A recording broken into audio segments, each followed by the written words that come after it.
nó cảm xiêm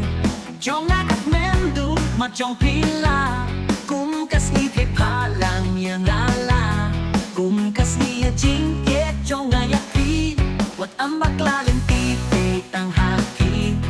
ba ngã tông chính cơ men pi ai chính bên nhà cảm xiêm trong ngã kia yang ngã cũng ba ngã kia kia vì ngã du nước ba ngã sâu yak pi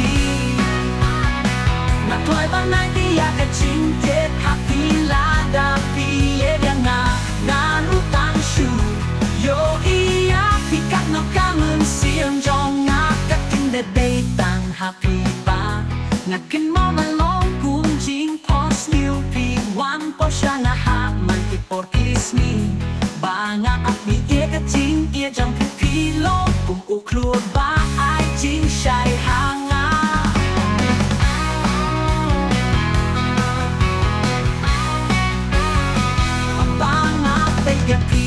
nó cảm ơn xiêm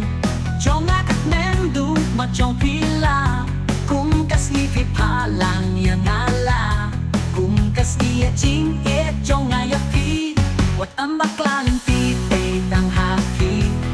ba ngã trong chính cơ men pi ai chính bên nhà cảm ơn xiêm trong ngã kia yang ngã cũng ba ngã kia kia vì ngã du nút ba ngã sâu yak pi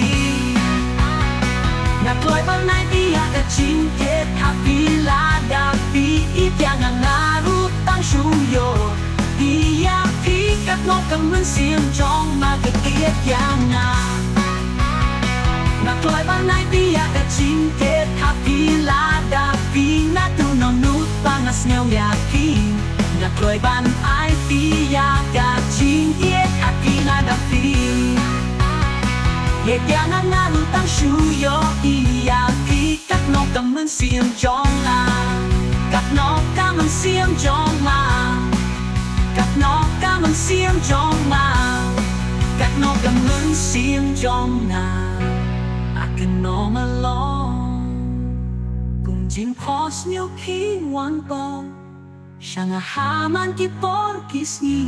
ba ngã áp mi ia cái chính kia trong pi lo cùng u klur ba ai chính sai hàng ngàn